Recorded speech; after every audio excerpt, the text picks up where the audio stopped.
You got to charge more than it costs and you don't even know what it costs. Why am I doing this? What is it worth? How much money do I need?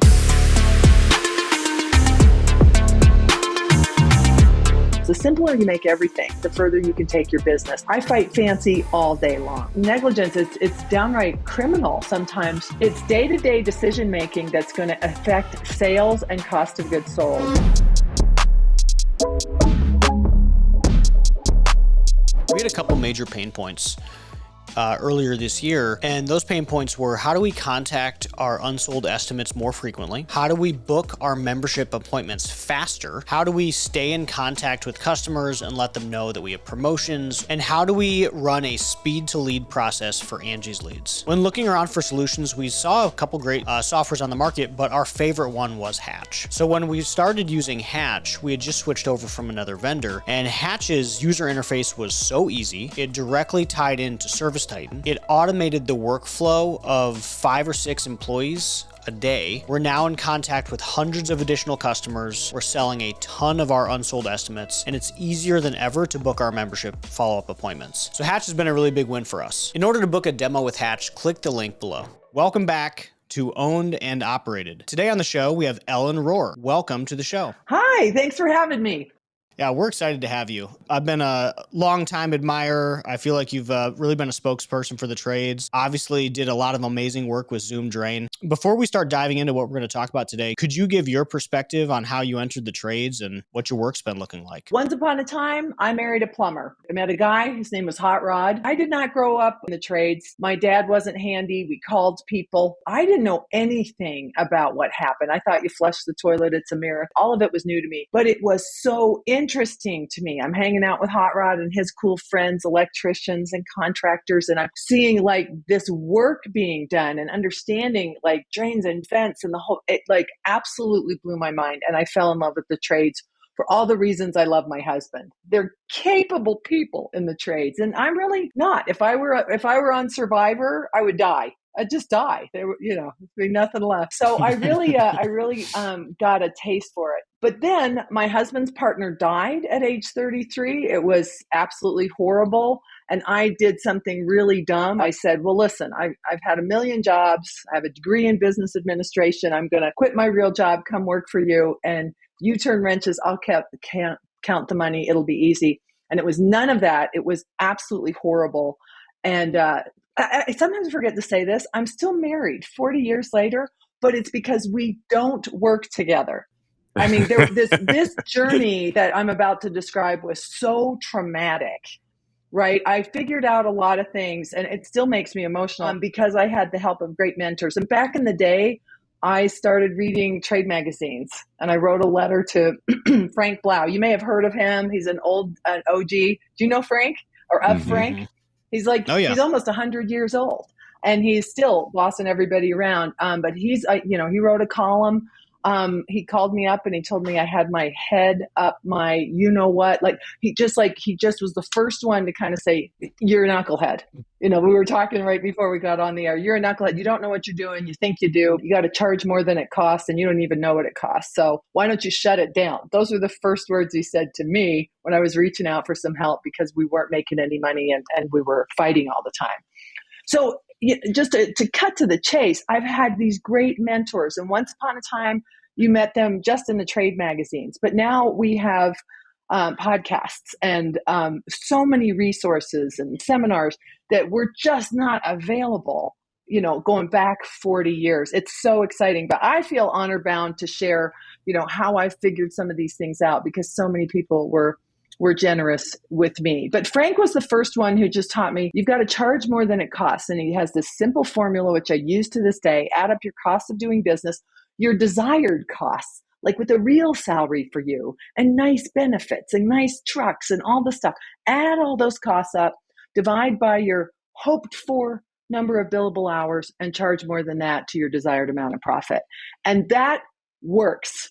That 100% works. Now, back in the day, everybody charged time and material, and Frank and George Brazil were really the pioneers of flat rate. Back in the day, converting to flat rate was the biggest, scariest thing you were going to do as a contractor. And now, thanks to them, it's not even a conversation anymore, right? You're going to charge with a menu. You're going to have enough in those selling prices that you can make a lot of money and make a lot of mistakes. So, but that goes back to the beginning. But it was scary, back in the day. But as we were doing this, okay, we're charging like $35 an hour, and my competitors are charging 40 because I want to get the job. I do every stupid thing. And so now we're going to raise our prices to like 150. And I call this the sphincter tightening over $100 an hour moment for me. It was scary, but I didn't know how to get my team. We had 4 trucks. Okay, I didn't know how to get them to understand what we were doing unless I showed them the math. And I had like a green columnar pad piece of paper with a pencil, tears on it. So emotional about the whole thing. But I was just showing them, we have to do this. We're losing money. We're not paying you enough. I'm not getting paid anything. Hot Rod's not making very much money. As a master plumber, like, this has got to change. I showed them the numbers, and the sky didn't fall. It was what they needed to go, okay, we can do that. That plus sales training, that plus improving our operating systems. Before we raised our prices and raised our standards, our guys wore anything to work. One of my guys wore a t-shirt that said, "Kill them all, let God sort them out," to work. Wow. So what did we do? We got new shirts. So you don't have to raise your standards by much. You're already probably doing a really good job by your customers. But as you raise your prices, you raise your standards, and it goes on like that. Another really influential person in this journey was Jack Stack, who wrote the book. I think he wrote it with Bo Burlingham, The Great Game of Business. And that put a name to what I was doing, which is open book management. So Jack Stack, John Case, there were a couple of these pioneers who were like, you should really show your team the score because they're in charge of things and their decisions make the difference. It seemed obvious, but this put a name and a construct on it. And Jack Stack has become a friend. I heartily recommend that book. I think it was written like 35 years ago. It's classic and fantastic. And they do seminars. Great Game of Business is a really great resource for people. That's when I started thinking, oh, this is kind of a thing, and just stuck with it. And then, like you guys, it was like Emperor's New Clothes. Am I the only one who's just figuring this out? Is everybody else a knucklehead like me? So I started talking to friends and saying, well, let's talk about, like, we should charge more. And I'll tell you that I talked to a lot of people who, yeah, you're right, we need to raise prices. And then behind my back called me a gouger, called me a ripoff artist. Like, I was not embraced in the spirit with which I was giving this information. I was not received in a powerful, positive way. So that along the line, I started thinking, I'm going to magnetize, not terrorize the people in my life. There's going to be people who want to follow this path with me, and I'm going to find them. And that's really been the journey. So we turned our company around, but here's another really important thing. It was Hot Rod's business. I came into his business as I started to get the fever of oh my God, now we're making money. We went into debt so deep and we got out of it within a year, and we're stockpiling money just by raising our prices. I was like, oh my God, this is so great. So this is when I said to Hot Rod, and this is the conversation for you two and any owners, right? I said to him, okay, now we have options. Money buys options. What do you want? Why are we doing this? And Hot Rod said, I like working all by myself. And a lot of that is his personality, but also it was so traumatic working together. And there can only be one person at the top. At the end of the day, even with a partnership, even with a 50-50 partnership, you have to agree that somebody's going to be the guy. And it was his business, not mine. He started it. I came into it. And it was very emotional. But now it was the best thing because we had different ideas of what we wanted to do. And I bring this up because as you make money, what will happen is probably happening to you is you finally have time to ask yourself big questions like, why am I doing this? What is it worth? How much money do I need? What do I want to do with my time? What's my gift that I have to share? Hot Rod is happy and the most actualized guy I know. He ended up working, he had bought and sold a couple other companies, ended up working for this manufacturer of these beautiful components. He works for Calefi, and they make hydronic and solar heating components. In Hot Rod's Mm-hmm. world, I'm Hot Rod's wife. Like, he's a thing. Mm-hmm. But it all came from us allowing each other to do what we wanted to do. Does this make sense? I know, like, money plays a part, because until you have enough money, you Yeah, can't yeah. even ask those questions. All right. So I ended up starting Benjamin Franklin, the Punctual Plumber. I did a lot of consulting. I worked with Jim Abrams and that group, now called, it was called Clockworks, and now it's part of Authority Brands. And that was a big win. And then I started Zoom Drain with my best friends, Jim Crenity and Al Levy, and we have great venture capital partners over there, MPK Equity. And now I work at ServiceTitan. So, like, I just keep finding more and more fun ways to play, but almost all of it is focused on how do you make money and how do you get your team in on the game. So I'm glad we're having this combo. So, end of my story. Not the end of my story. Well, End of that that was moment. great. That was I awesome. think It really is.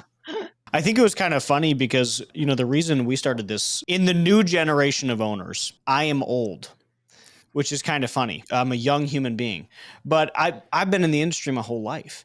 We started this show a couple years ago because of exactly what you described 40 years ago or 30 years ago. They're like, hey, the resources didn't exist. They're still newer, but even 10 years ago when I started, the resources weren't there. Yeah. And if they were, they were out of reach. That's the big one. Yeah. The resources are tiered towards really the high grossing companies already. And so there was nothing for the $1 to $5 million range that was really affordable and out there to really help out the people like me. I've grown from 800,000 to almost 5 million in 2 years. And there's a giant void. Yeah. Whereas if I didn't have a wonderful Twitter community, John, some friends, I mean, I don't know where I'd be today. I'd be a very sad human being, I'm sure. There's more resources than there were. And we wanted to be able to sort of stick our voice in there, because I wish, same as you wrote a book, I wish that I would have had my podcast a decade ago. Yeah. It would have shortened a lot of time. When I was, like, first figuring this out, I crossed the country to find a $5 million shop. A $5 million shop was iconic.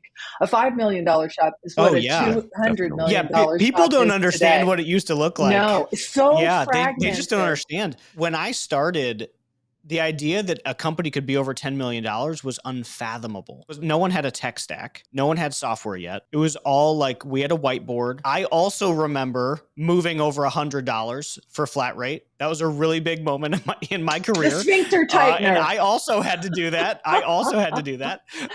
So when I first started, this was only 10 or 12 years ago.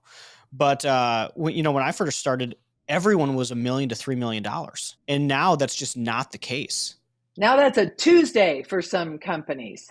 It's just amazing what's happening and how much opportunity. I mean, what a golden age of home services. It makes me so happy and really proud to have been in it for so long now too. How did you guys get a clue? Like, the reason why I started to reach out is because I would say to my husband, we don't have any money. And he would hear, I'm not good enough. I'm not working hard enough. Yeah. Like, it was so emotionally charged. There's an expression that when the pain of the current condition becomes greater than the fear of change, you'll change.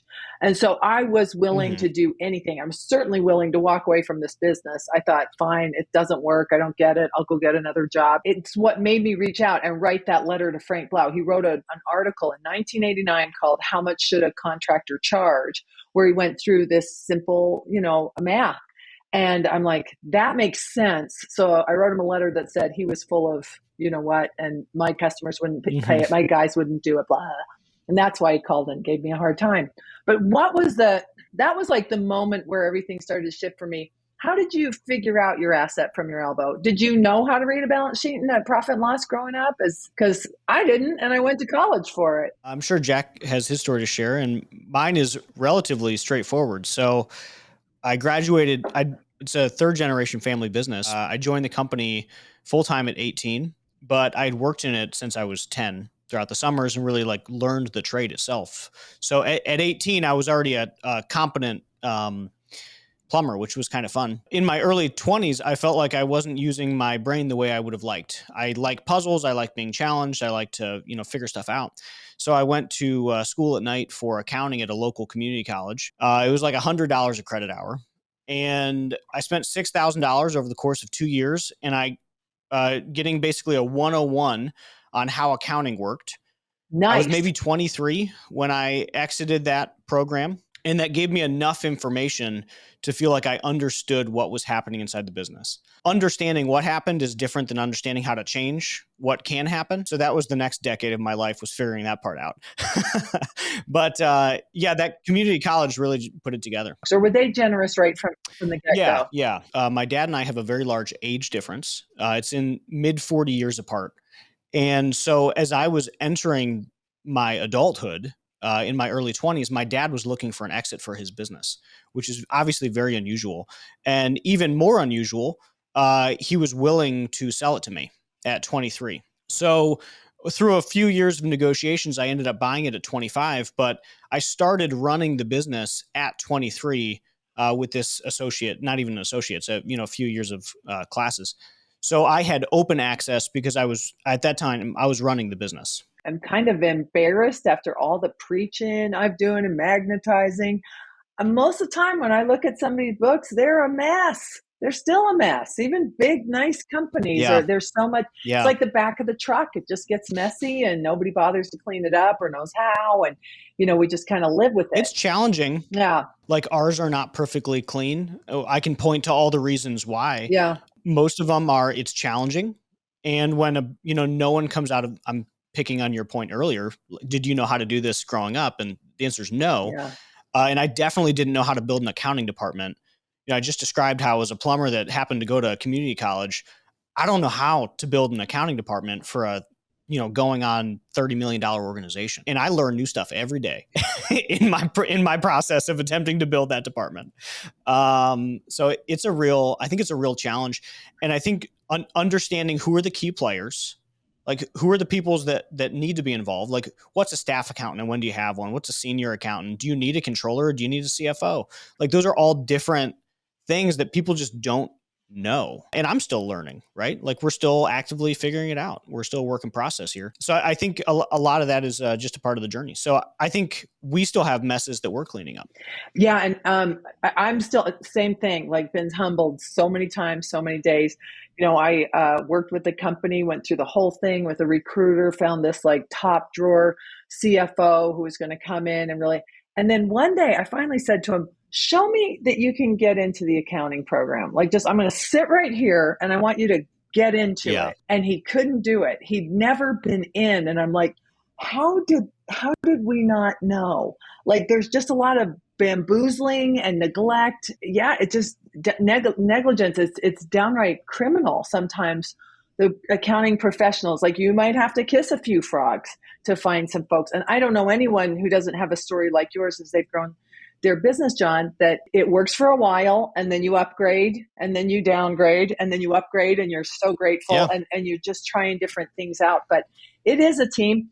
I'll tell you one thing that I would give as a piece of advice. I was talking to a really big company. Payroll is usually a sticky wicket. When you're trying to clean up your financials and get them right. I call this known financial position, or KFP. That means the balance sheet, profit and loss are right, they're current, and you understand them. The first standard is at the end of the month to tighten up the month, but then the better standard is once a week to be able to look at those reports. They might be a little down and dirty because they're not closed yet, but you have access to the balance sheet and the profit and loss on a weekly basis. That's a good standard. But what makes it difficult is often payroll, because the owners come up with these harebrained contests and spiffs and bonuses. And if you're out of town, we do, and profit sharing, sure. And they're making all these promises that now the accounting team is going, hold up. Yep. We have to go figure that out now. And that, like, if you could, before you create a way to pay, talk to your accounting team and tell me how complicated this would be to keep track of. What apps could we use that put the onus on the team members to give you good information? That kind of thing could save y'all from small to big a lot of hassle. So that goes to you, Jack, because you're not so big yet that this is going to become a big hairy mess. Actually, that's the exact reason my knucklehead moment is what you're talking about let's right hear now. More about it. Okay. So we were going through our employment line items on the P&L, and we started digging into it. And so when it's 2 or 3 employees, it's not that big of a deal. It's very easy to watch, hey, where's this spiff going? And did they get paid and why and where? And we finally, now that we have maybe 10 employees or so, we're not able to track it as we were before, at least at that very high level. So we simplified all of our payroll, the structures, everything behind it. And then we started digging into, wait, why is this going to this line in the P&L above when it should be going below? How do we split up the time of people who run both sides, leads or managers who run out in the field? And so we started having these questions around, how does this work and what is our actual gross profit now? Because our gross profit might have been a little bit inflated due to the fact that we didn't have employees inside top line. And so we think we're making money, but are we making as much money as we think we are, which we're making huge decisions on company wide.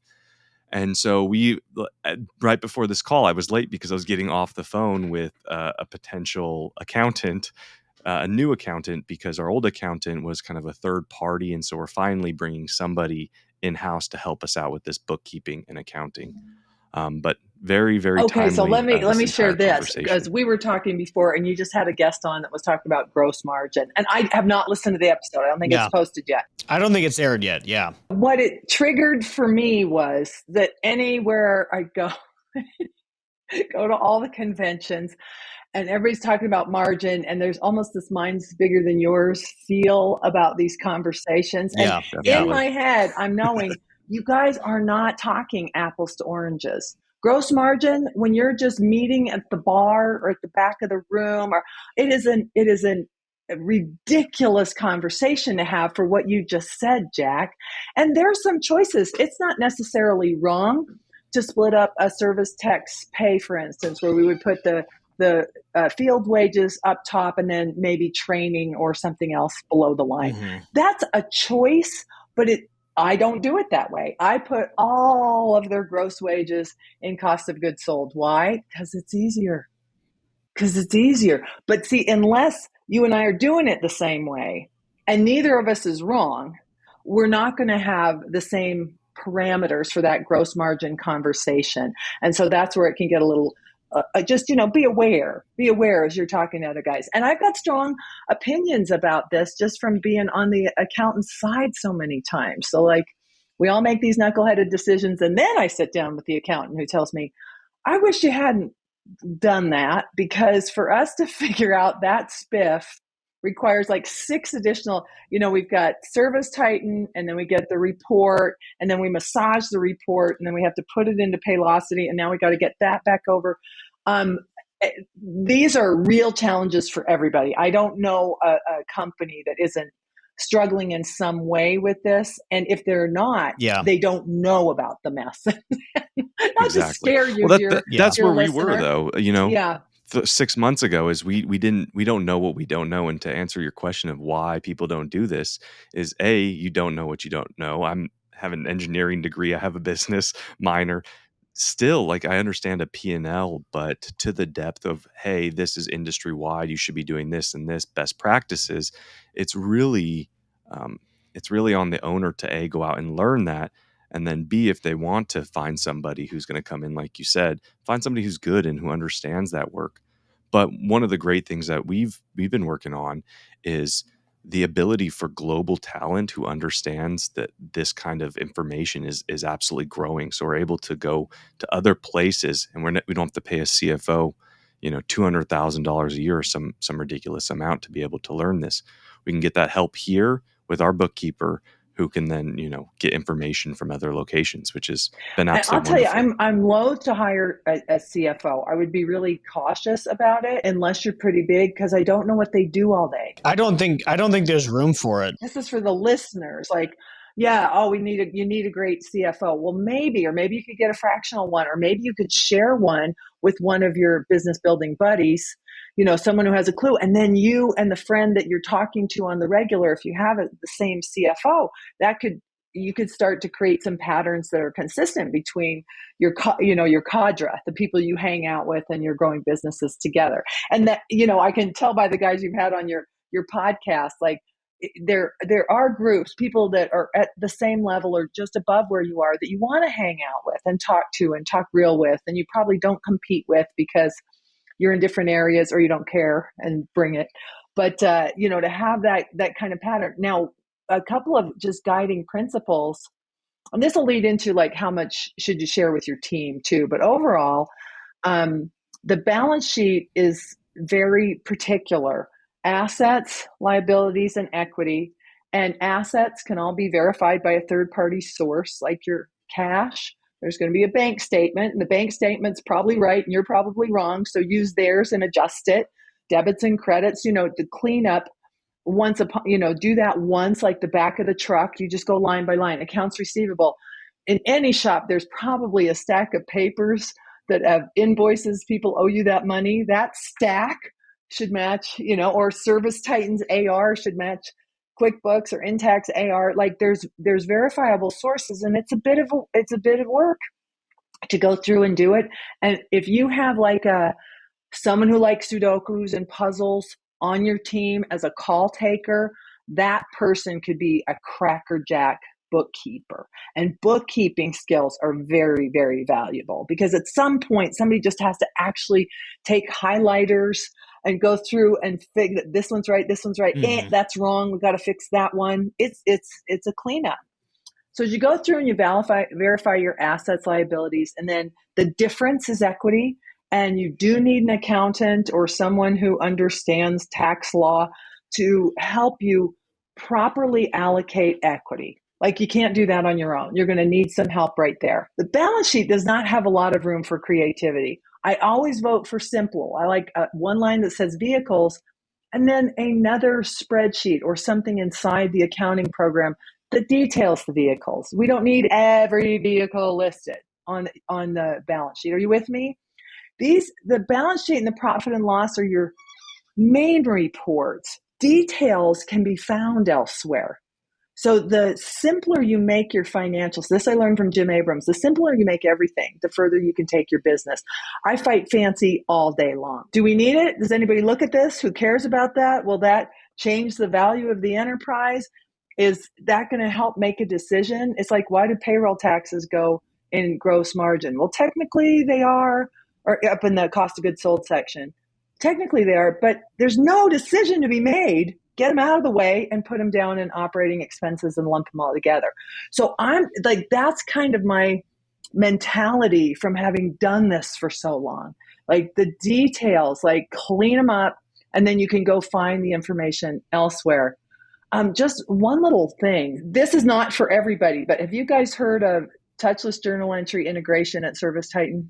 No. Okay, I'm just going to say this is for your benefit, or dear listener, if you're using ServiceTitan, ask about this and talk to your accountant, because what it does is it assumes that ServiceTitan and your accounting program are just one big program. And instead of sending all of the transactions over to QuickBooks, just the numbers come over through a JE. So it's cleaner.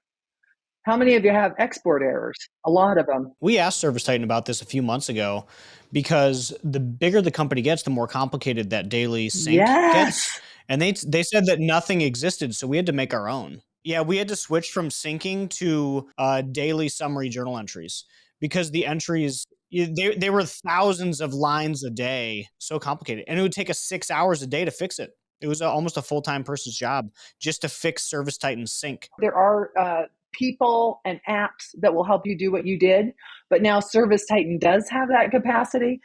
What can happen though, and this is something to talk to your prospect accountant, Jack. Are they willing to go to ServiceTitan? Like, will they just learn it well enough, learn the connection points? Not everything is going to be coming from ServiceTitan to QuickBooks anyway. Sales, AR, sales tax. Maybe if you use POs and you're doing some kind of inventory connections, there's not that many touch points. They should be able to go to ServiceTitan and not say, well, that's everything has to come to the accounting program and then I'll fix it there. That's not how these programs work. So that would be a good test of their willingness, and they don't have to know it now, but they should be able to learn it. And anyone who's listening, if maybe you're not an owner, as a team member, if you're willing to learn accounting and ServiceTitan, you have such a bright career. You have a limitless Truly. career, right? Are you 100%. with me? Yeah. So I like, am. if you're interested at all, impose yourself on your boss and say, I'm going to learn it. I'm going to get this center of excellence about ServiceTitan here. I'm going to understand the accounting program. That skill set is just going to have opportunities forever. Just saying. So anyway, getting back to the cleanup, then over on the profit and loss, I like to see certain patterns. So I like to see a department clear to the gross profit level. And we're going to use business units in ServiceTitan and they speak to the classes or departments over in your accounting program. But this is the pattern that it works. You don't have to do this, but I'm the guest today, so I want to share this.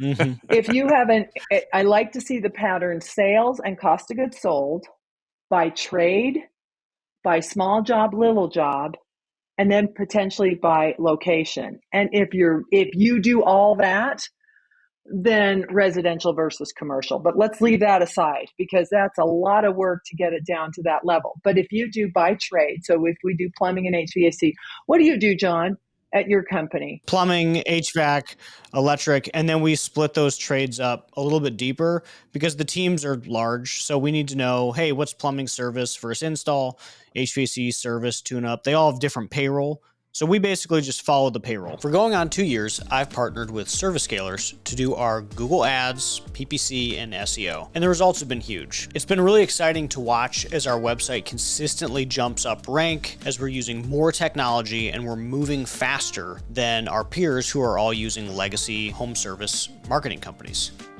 We use ServiceScalers for PPC, our local SEO, our on-page website SEO, and our LSA. So give them a call if you're looking for leads. Okay, that's my next point. What we want to be able to do is align that pattern with your org chart. So if you have a department, so let's say it's Zoom Drain, we have 3 departments because each of those departments are different vehicles, different skill sets, and then, different people are going to be, there's a different operating basis in those departments. Otherwise, I wouldn't do it. But if there is, so at Zoom, we have drain cleaning service, drain cleaning install, small job, big job. And then we have pumping, and pumping is neither. Pumping it's got a different truck, it's got a different setup. So when the org chart changes, that's the conversation. Do we need another department? But for instance, and this is going to sound like sacrilege, I don't bother classifying the maintenance department separate from the service. Oh my God, why not? Because the maintenance should turn into something more. Like maintenance in and of itself, if a guy just went and did a maintenance job, it's a loser. We know it's a loser. I don't need any more data. And if I just wanted to see how many maintenance agreements I had, there's another report for that. I could even see the sales of maintenance separate from the sales of service, but I would flow both of those into HVAC service for the sake of the department. And I think also the maintenance departments could be so much better if they were thought of like that. Sometimes we take a junior guy to do maintenance, and I'm thinking, we should send a senior guy to do a okay, you're with me on that? Like, let's go fix that system, not just put new filters in or, whatever. So some of those things, but again, this is style. And on the profit and loss, you have the freedom to reflect your departments. My encouragement for you, John, for you, Jack, and for you, dear listener, is to keep it really simple so that you can get clear information so that you could say to the HVAC service manager, here's your sales, that's offense. And then here's defense, labor, materials, and subs. And one more thing, and I'll stop talking for a minute. On the labor side, the reason I put all gross wages, vacation, training, shop time, all of it, and turning wrenches time, I put it in one bucket is the service manager should manage that. should manage that and still have that line item come in at the dollar and percentage that we're budgeting. Because if it goes below, the responsibility dilutes, and we're only looking. You see where I'm going? Again, you don't have to do it that way, but that's why I do it that way. So now the service manager is in charge of the labor, material, and the subs. That's really all I care about in the gross, in that cost of goods sold section, because on the daily, that's what the service manager is managing: sales, offense, defense, labor, materials, and subs. And now he's got a scorecard for the whole. And that's where we go with open book management. I know a lot of big companies who are sales dogs, offense, bam, huge numbers, but there isn't any real responsibility or game being played on defense, which is going to be your cost of goods sold section, labor, material, subs. How often are you able to deliver the score? This has been something that I'm going to go back to your comment a second ago. These guys are sales dogs, but their defense is bad. My quick take is I've been there, and it's because sales is very easy to measure, and it takes almost no work to measure sales, but you have to really put in energy to measure anything else the same way that we can measure sales. It takes a ton of work to get daily payroll, like kind of a wild amount of work. It takes a crazy amount of work and tech stack to get your daily material costs like timely and in there every day. And that's with John with VMI. And that's with me with every advantage, all the resources and the tech stack to do it. And it still takes work. So we started producing what we call the daily gross margin tracker, which is a daily updated Excel with like by department. Here's the gross margin. Here's your revenue. Here's your labor. But I mean, that takes a full-time person has to do daily payroll every day to deliver that report. Once a week is a great standard. Daily's a lot to get it all the way down to that level. Except for if you're doing I like it. I think once a week will give you a chance. But here's a couple of reasons why it's so hard. One, we talked about payroll. I like paying guys by the hour at Zoom Drain, and with a lot of my clients, we've done this. Again, not the only way to do it. There's some really good ways to pay out there, but I like paying them by the hour. And then in exchange for their minimum acceptable level of sales. And then if they go beyond that, we share generously sales above goal. So the house wins first. That's kind of how I do it. And it's still some work to do that. Here's another thing. Only have 3 spiffs or contests going at any one time. And maybe make them a level 1, level 2, and level 3 spiffs and leave the dollar amount. Maybe one's a turnover. Turnover is $100.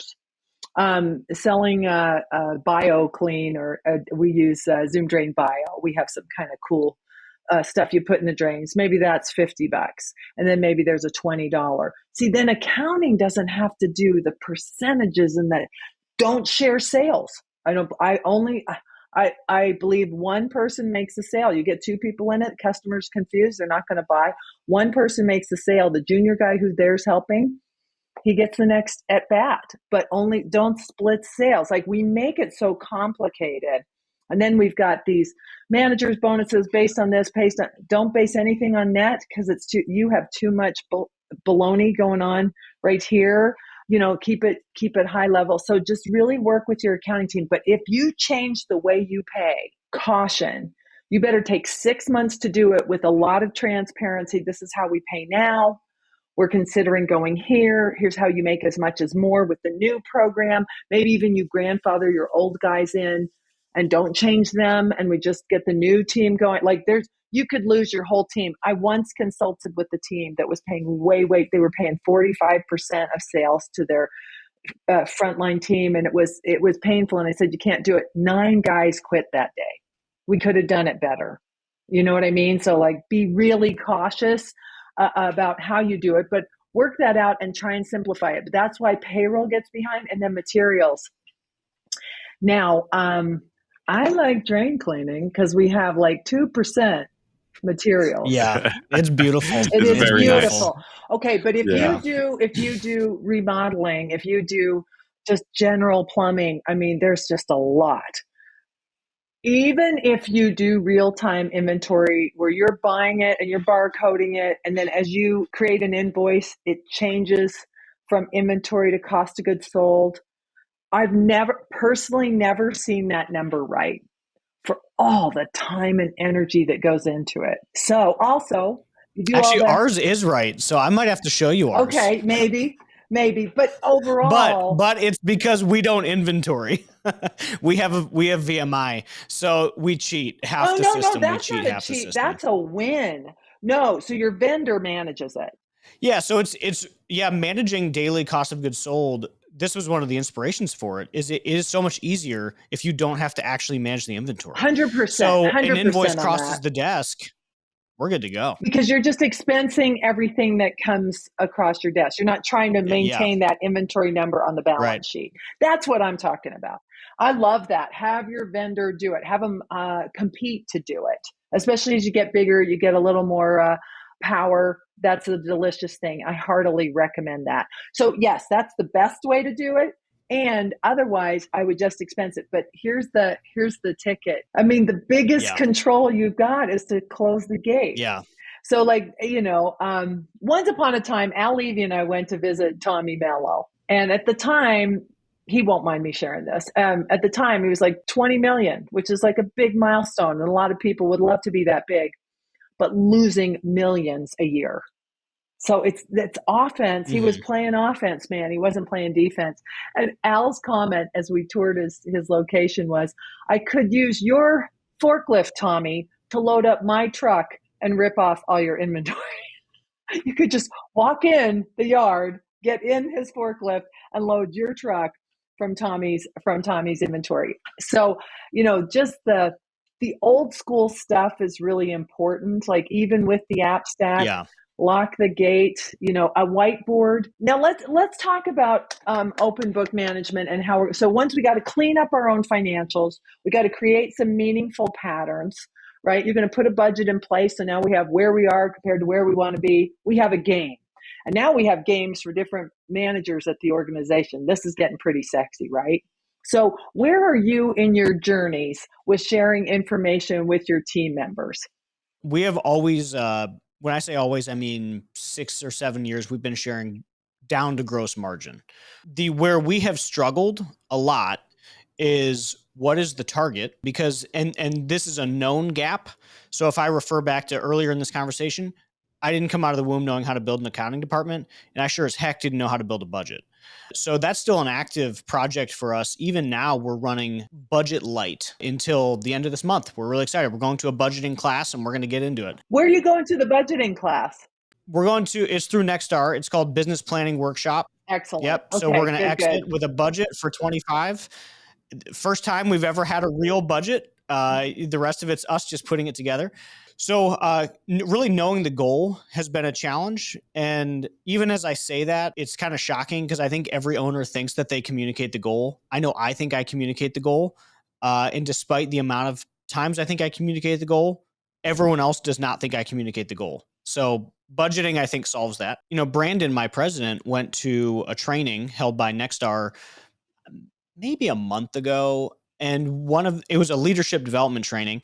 And he came back with a lot of really great tools. Most of them were, how do you train people to read the financials? How do they understand the impact that their daily decisions have on our gross margin? Great.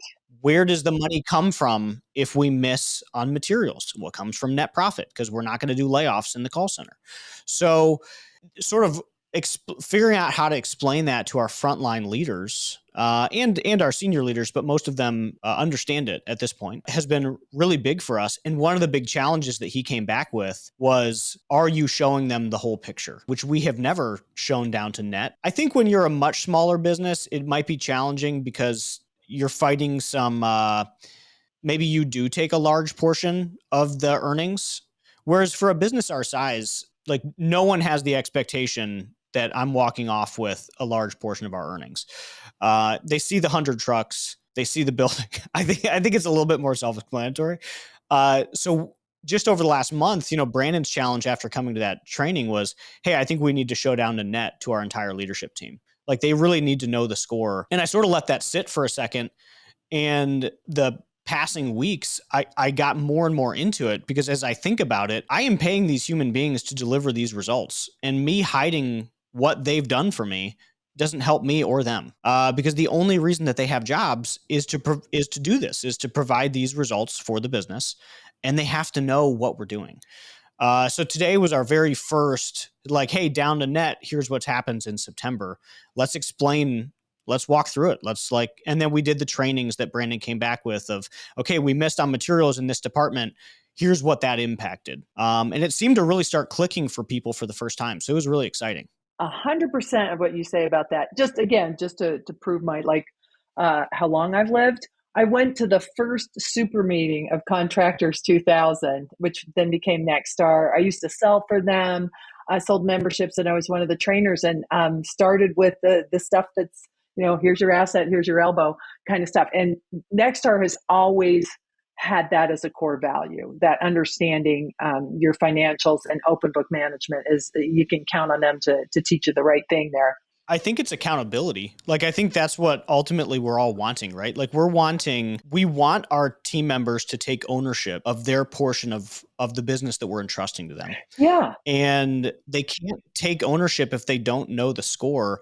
I'm just going back to, and I'm trying to say this in at least asshole-ish way as possible, but that literally is their jobs, is to deliver the results that we expect. And they have to know if they did it. Yeah, like you said, that they may not be clear on what the game is. Did you ever see the very best management film ever, Office Space, with Jennifer Aniston and Ron Livingston? Did you see this movie? Yes. Of course. Yeah. Okay, and Jennifer Aniston is saying, how much flair do you want me to wear? I was that guy. What is good enough for you people? When do we get a win? Why is it always more, more, more? It just is exhausting unless you know, what's good enough. And that's what they're asking. Is this number good enough? Can I get a win here? And if I do above and beyond, do I get extra for it? Those are reasonable questions. Let me share this too. What you did, it's going to take a minute. Some guys aren't interested. Some guys are interested, but it's going to be some repetition. Do this every month, do it every week. See, I think once a week, looking at that dashboard, get it on one page, on the overhead line, once a month, I would do every line. Once a week, I'd do overhead, maybe overhead broken down into marketing and vehicles or some, a couple other big rocks, but you don't have to go every line every week. Does that make sense? Do the big numbers, the main KPIs once a week, and then once a month, drill down on every line. But here's something to keep in mind.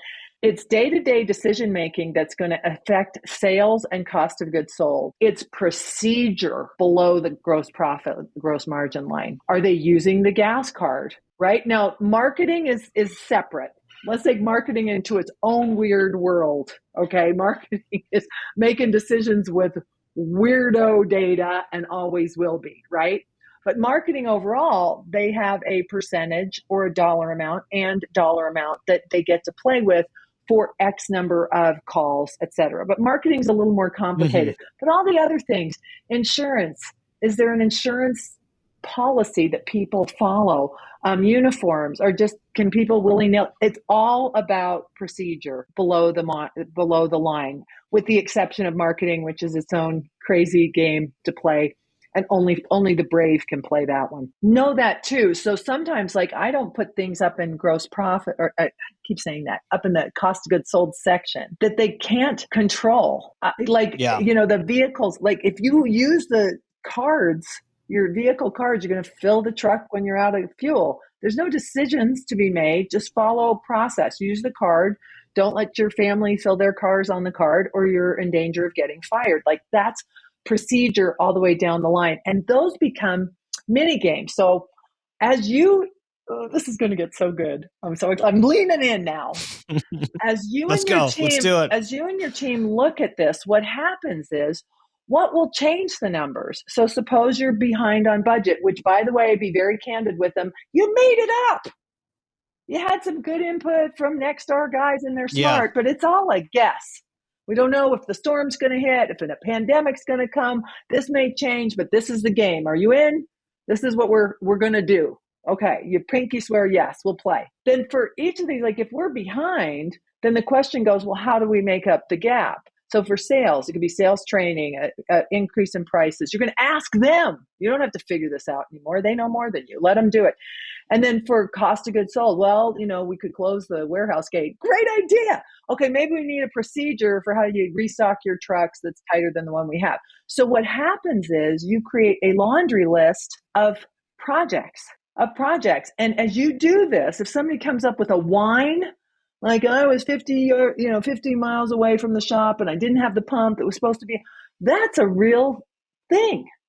So listen to the whine and then let's turn that into a project. We need a better restock system. Yeah. Okay. Put it on the list. Are you with me?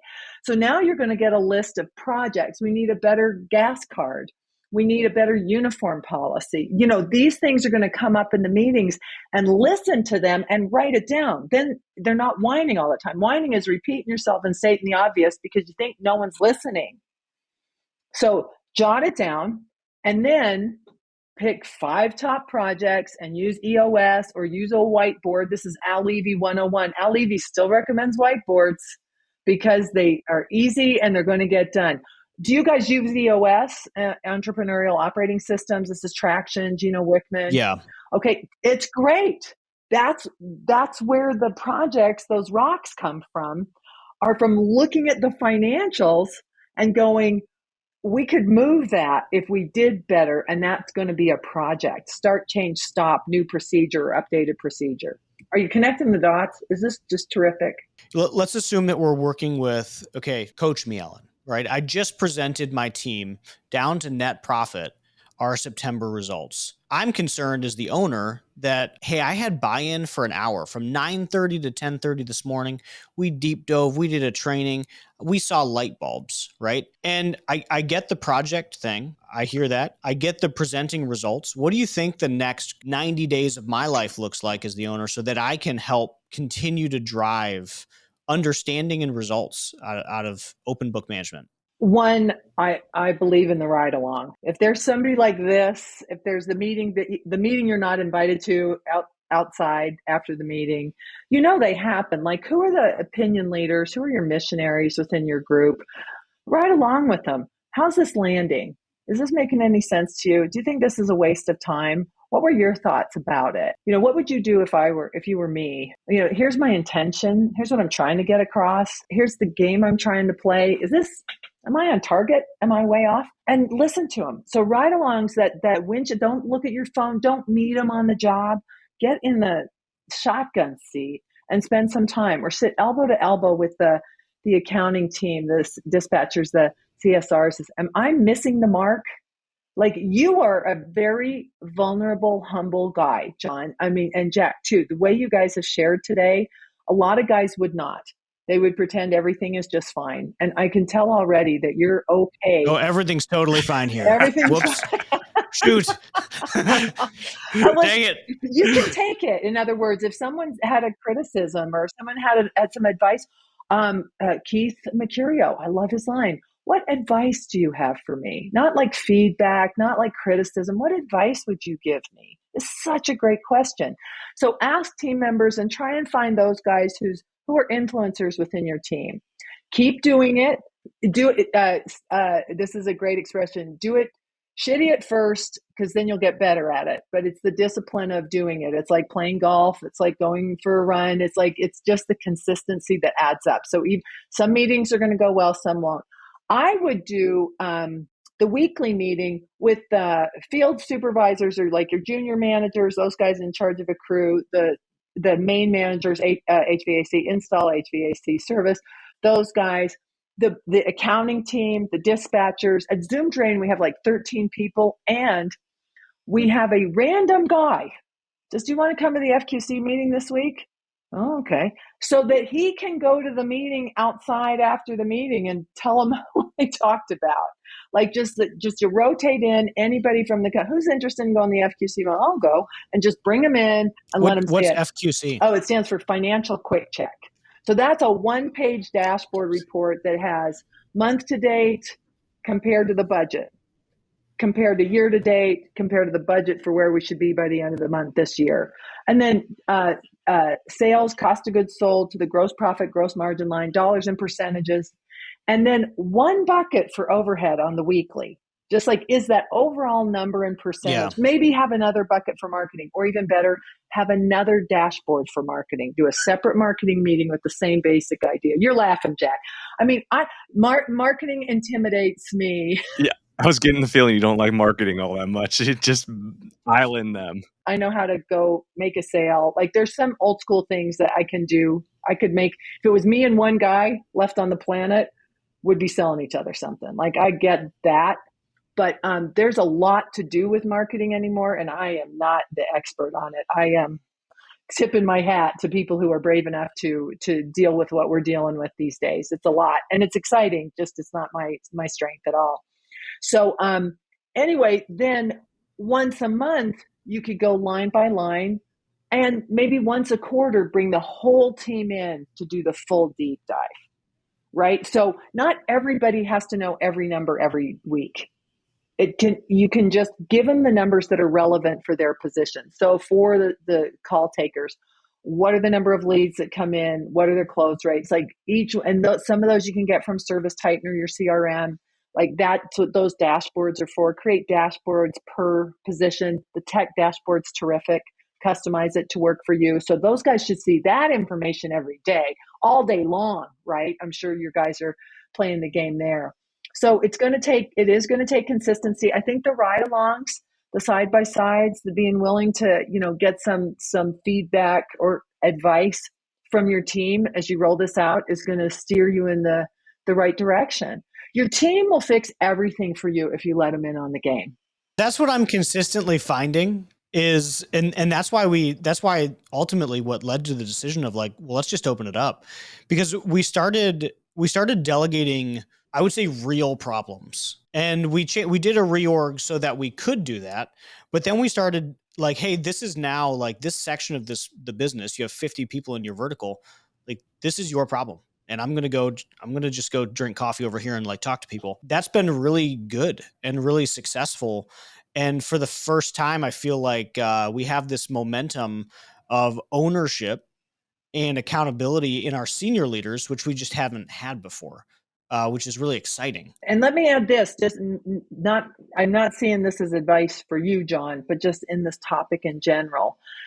Sometimes that kind of delegation turns into abdication. And that's why a formal project management system is important. Like once a week, if it's a top 5 project, okay, the others are molding on the list. They're on the list. We'll get to them. But we got to get one of these done to make room for a new one, right? You can't do it all at once. So you have your top 5, and let's say one of your top 5 is to update the truck restock. That's a biggie that can solve a lot of problems for a lot of companies. So to do a better restock system. So you now have a meeting on the calendar that you hold to, and you go through the steps of delegation. What are we doing? Why are we doing it? So we're not 50 miles away and don't have okay. And then who's going to be in charge? Who's going to help? How much time, energy, and money do we need to get this done? How will we know it's done? What's the reward or consequence? That's really Al Levy 101, and it always works. EOS is the same thing, but if you don't have those meetings, and if you don't really meet between the meetings to work on the projects on work time, like they're not going to do it on Saturday. You would have done it on Saturday, but they shouldn't do it on Saturday. They have lives. So you're going to give them time during the week so that when they show up at the meeting, there's a report. Here's what you got. And in EOS, there's a moment like you hit a rock, or not a rock. A rock is that you hit a sticky point, and then you ideate, like, what could we do to help this guy, get him off the dime? But unless you have some formal project management cadence at your company, you're just going to abdicate, be disappointed, and end up taking it back again. Have you ever done that? I have. Okay. So. Oh yeah. I think there's moments, and I've seen it, and I saw it a lot. Whenever there's a step change, right? So I'm in the middle of a step change, and I've just gone through enough of them now that I know what I'm in. But I've the first couple step changes that I went through, and I see this a lot with other owners too, is they hire that manager, and then suddenly they think that all their time is freed up. There's a problem that only I can focus on because no one else is thinking about this problem, and that is now my role inside the organization. And I have to slowly move my way into that and make that a part of my rhythm, And, but it can really easily turn into abdication. But it always happens at these step changes, right? Like, hey, the business, now we have just a really, really competent senior leadership team, which has freed me up more, which is good. That's what they were supposed to do. And if I was irresponsible, I would show up to work less. I don't. It's just now like there are a list of things that, okay, no one's thinking about this yet. And here's where I have to live. That was so well said. I think another reason that happens, one is they finally have a little bit of money. The only finer, it's like you stop hitting your hand with a hammer.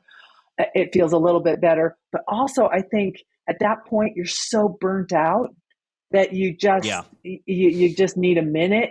And it can snowball though. And then you remove yourself too much from the business and it will collapse. Things are either growing or shrinking. There's no staying the same here. So I think that was really nicely said, John. Before we wrap up, because we're going, so like, what's your dream now? Like, as you have some time, and I want you to answer this question too, Jack. So like, if you could snap your fingers and look maybe 3 years in the future, what would that look like for you? What's the next, because it sounds like you're both growing, so then your goals change and your mission can evolve. Yeah. What's next for you? We're shooting for 20 million by 2030. So that's our big goal. Hit the 20 million mark. And then maybe to have an EBITDA goal as well. Correct. Offense, defense, right? Because 20 million, losing 2 million a year is a possible scenario. And this is where too, I love how simply you said that. I bet your team knows that goal. They do. It's a very well talked about thing. Not to circle back, but we open up our P&L monthly to the management, our service managers and our ops managers, just because, I've followed a lot of what John does. And so I get a sneak peek into what the next thing is, which is wonderful. I love it.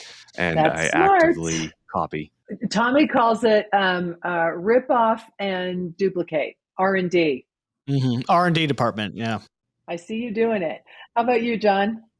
Our goal isn't much more complicated. We want to be 100 million by 2030. There's obviously a few steps in between here and there, but we believe most of it's going to be in one market, that 60, 70 million in one market, and then we'll start greenfielding other branches. So there's a well-trod path before us from other people much smarter than me. So I'm just robbing and duplicating. Yep, there you go. I love it. My next phase of my career is all about shining light on tradespeople. And at ServiceTitan now, with this brand ambassador program that we're just kicking off, it's think what Red Bull is to extreme athletes, ServiceTitan is to the trades. And I love the trades so much. And I feel like my life has come full circle, that my number one responsibility is just to show off cool guys like you. So thanks for having me on the show. And I will share, and I gave you a couple resources if you want to share them with listeners too. Yeah. So love so much. Thank you. Yeah, this was really fun. Thank you, Ellen. Yeah, thanks for coming on today, Ellen. This was a masterclass. This really was. And I appreciated everything. I had a ball. So if anybody cancels last minute, call me. I'll jump on. All right, sweet. Okay, thanks, man. Thanks for checking out Owned and Operated. If you like what you heard, check out ownedandoperated.com.